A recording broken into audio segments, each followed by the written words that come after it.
At least here in the US, the holiday season is almost upon us. There's Thanksgiving, there's winter holidays. Even if you don't celebrate any winter holidays, likely there is time that you're going to be taking off because your office might be closed for certain periods of time. There's New Year's Day. Like there's just a lot of holidays coming up. And holidays are really fun, but they can also be really stressful. And I also want to say they're not fun for everybody, right? A lot of people have, a lot of trauma around the holidays and things that make them not fun at all. But if you are someone who is going to be celebrating this holiday season and this compacted winter holiday season, uh, you know it might be stressful, even though it might be fun. And so I'm going to share with you today 7 tips, 7 smart ways that you can make this time a whole lot less stressful for yourself.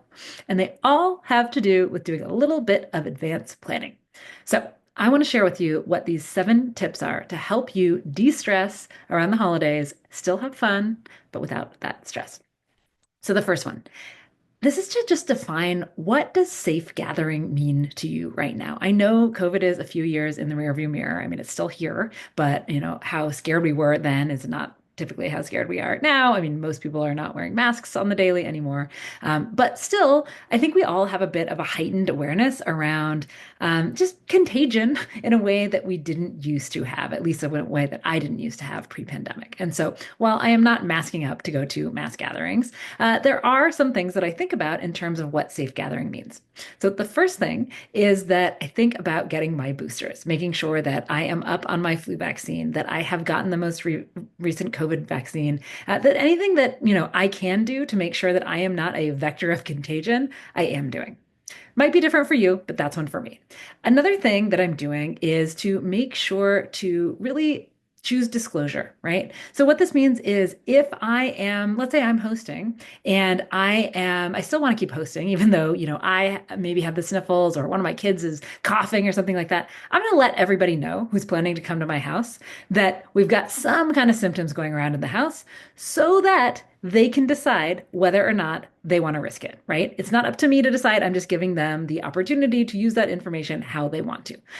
Also, I'm going to make sure to COVID test everybody, right? If I have anyone in my family who has any kind of COVID related symptoms, I want to be COVID testing them before I invite people over just to make sure that we are not, the path to other people getting sick.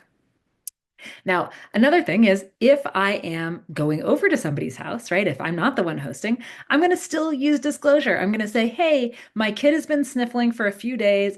I've COVID tested them. It doesn't seem like it's anything, but is it all right if we come, right? I'm just giving them full disclosure.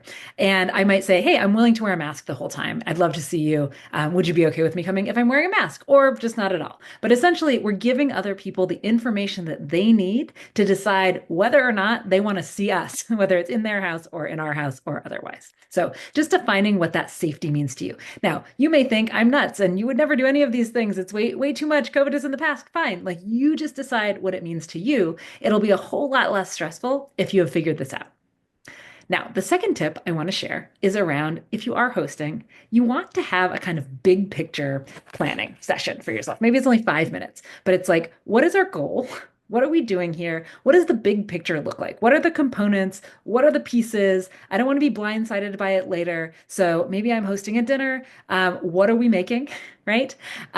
What ingredients do we need? Like what shopping do we need to do? Do we need to be setting the table? Is it going to be buffet style? Is it going to be like seated plates? Like what is our game plan? How is this going to look? How much do we want to be serving people versus having it be kind of a self-serve situation? So just make a kind of overall game plan. Now, third tip is if you're going to be hosting, get stuff delivered, right? Don't make it harder for yourself by going out and doing all the shopping. I don't know about you, but pre-pandemic, I had never used Instacart really because I just don't want to pay that extra fee. Now, I literally have never been inside of a Costco in like the last 4 years. I mean, maybe once, but I am just paying the extra fee and I'm feeling good about the time that I have been saving doing it. So if you find it stressful to go holiday shopping, grocery stores, all that jazz, get it delivered and then make sure that you give a big old tip to whoever it is that delivered your stuff, right? Now, next thing is have a timeline. So you got your big picture goal. Now, what does the timeline look like? So work backwards from the event. If you're having, I don't know, if you're hosting Thanksgiving and you want to serve dinner at 4 p.m., work backwards. Like literally put it on a piece of paper, put it on a spreadsheet. When does the turkey need to go in? When do the potatoes need to go in? Like when do we need to be doing all the different things so that it is not stressful and we don't have to think too hard about it on the day of. We don't want to be realizing that, Aunt Lucy needs to use the oven to reheat whatever side dish she's brought at the same time that we are trying to finish off the turkey. Like we don't want to be thinking about that then on the day. We just want to know what the timeline is, right? So thinking about that in advance can really help. Now, on that same tip, what can you do in advance? Like if you're hosting, are there things that you could do well in advance so that you're not doing it all in the last, couple of days, right? Could you make pies in advance? So they can sit on the counter for a couple of days, or you could even freeze them, make them, freeze them, and then bake them same day, right? If you've got people staying with you, can you set up the beds, put the sheets on, get out what you need to get out, do the laundry for the extra towels? Can that be done a week in advance so that it's all ready to go and you're not trying to do that all at the last minute? Okay, now let's switch into tip number 6 for if you are a guest and you're at somebody's house and sometimes it can be a little bit hard to kind of get your whole family or whoever you came with on the same page about when are we going to leave, right? So if you can define with whoever it is you're going with in advance, like what is your safe word? Or what is your like, let's get out of here script?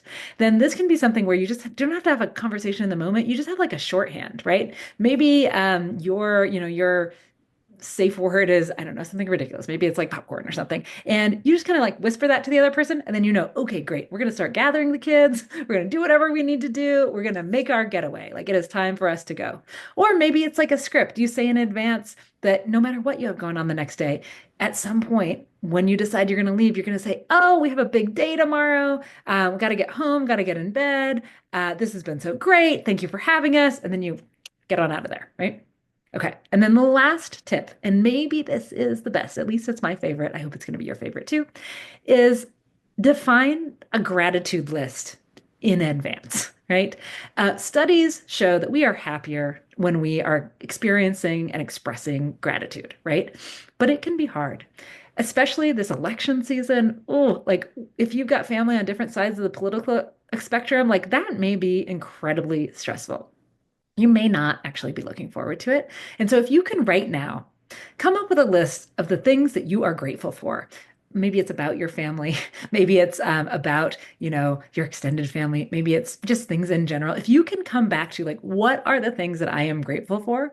And keep coming back to this throughout the holiday season, right? Keep coming back to what are the things that I am grateful for? It is going to be easier for you to deal with the inevitable stress that will come from holiday season, even if you're having the best holiday season out there. So I wanted to share this with you because a little bit of planning goes a long way to de-stressing the holidays. And so if you celebrate holidays, this winter holiday season, then I wanted to share these tips with you. And if you want to keep getting tips like this for all sorts of situations, then please make sure to like and subscribe so that I know what you liked and so that you make sure to get this content in your feed every week. Till next time. Hi, video editor here. Just like she said, make sure to like and subscribe if you like the videos and you want to see the posts that come out every week. And I hope you guys have a great holiday season.